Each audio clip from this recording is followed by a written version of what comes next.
Oliver and Company, Christmas is for Friends. A heavy snow fell outside Jenny's Fifth Avenue townhouse, but inside a blazing fire warmed the luxurious living room. "Look, Oliver," sang Jenny, "we're going to have a white Christmas." Oliver looked up, sadly, from his cushion by the hearth. Jenny sat on the hearth next to him. "What's the matter, Kitty? Don't you feel well?" Oliver let Jenny pet him and scratch under his chin, but soon he settled back onto his cushion. "I know what's the matter," said Jenny, as she reached for a photograph. "You miss your friends." Although they had promised to visit often, Oliver's friends from the barge, Dodger, Einstein, Tito, and the rest had not been around in a while. Oliver knew they were probably busy, helping Fagin make a living. So Oliver's only animal company came from Jenny's poodle, Georgette, who, although friendly of late, was too snooty to be much fun. "I know what I'll do," thought Jenny. "I'll throw Oliver a Christmas party. That will cheer him up." Her parents were staying with relatives in Europe for the Christmas holiday, with no one around but the servants. Jenny could use some company herself. With the help of Winston, she wrote an invitation. Fagin and the rest of Oliver's friends. Winston printed it with fancy curlicues on a parchment scroll. To Mr.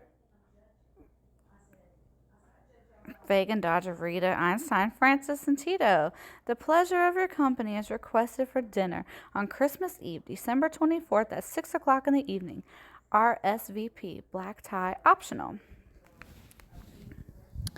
Winston tied the invitation with a gold ribbon and delivered it to Barge. He found no one at home, so he tied it to the doorknob. Fagin was delighted with the invitation and read it to his friends, who leaped and yipped at the news. "I bet that'll be some feed," said Fagin. "I think I can scrape up a black tie for each of us, but I wonder, where in town can we find an RSVP? Jenny, Winston, and the staff set about preparing a magnificent Christmas Eve dinner: roast beef, roast duckling, roast goose, and lots of pudding and pies.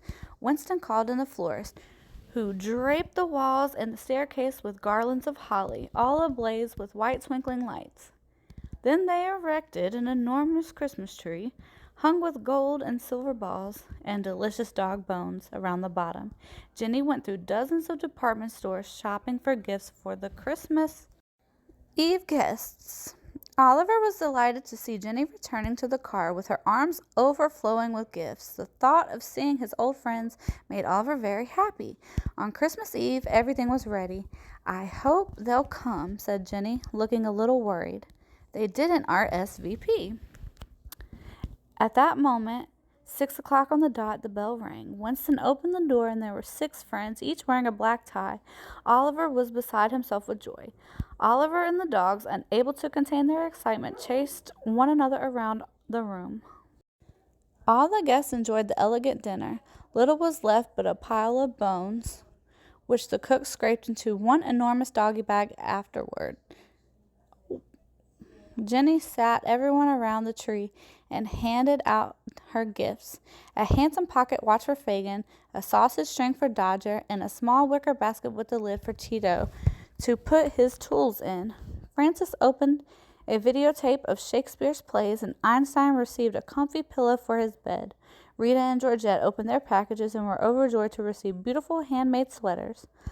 Oliver received a tiny diamond-studded bell, which jingled when Jenny hung it on his collar. "That way I'll always know where you are," she said. Georgette, in her new Angora sweater, looked slightly miffed, but said nothing. "And now," Jenny said, "Fagin, it's our turn."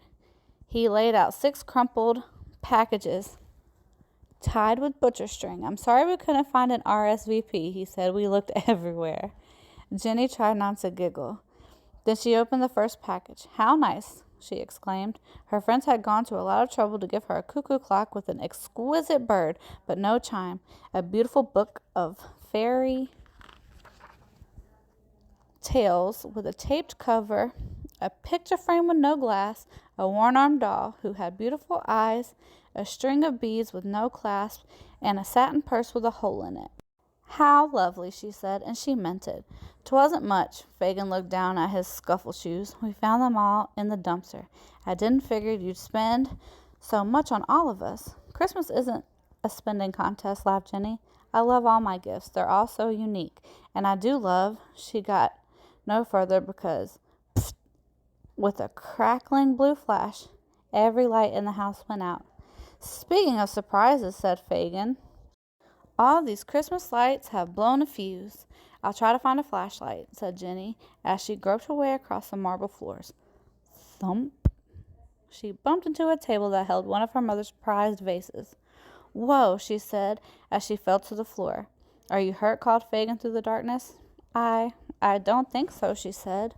Don't move, Jenny, said Winston. There may be broken shards around you. While Fagin and Winston tried to find Jenny, Tito, the electrical wizard, sniffed out the faulty fuse, and within minutes the room was once again aglow. I'm all right, said Jenny, and thank goodness so is my mother's vase. The vase, said Fagin. Nice catch, but I'm even more glad that you're in one piece. Thank goodness you all were here, said Winston. We might have spent our whole Christmas in the dark. Thank goodness you were all here, Jenny repeated. I can't imagine Christmas without you. With Georgette in her lap and Oliver purring on top of the piano beside her, Jenny led Fagin in Christmas carols. He sang Wreck the Halls with Dogs of Folly, while the dogs howled and Oliver meowed along.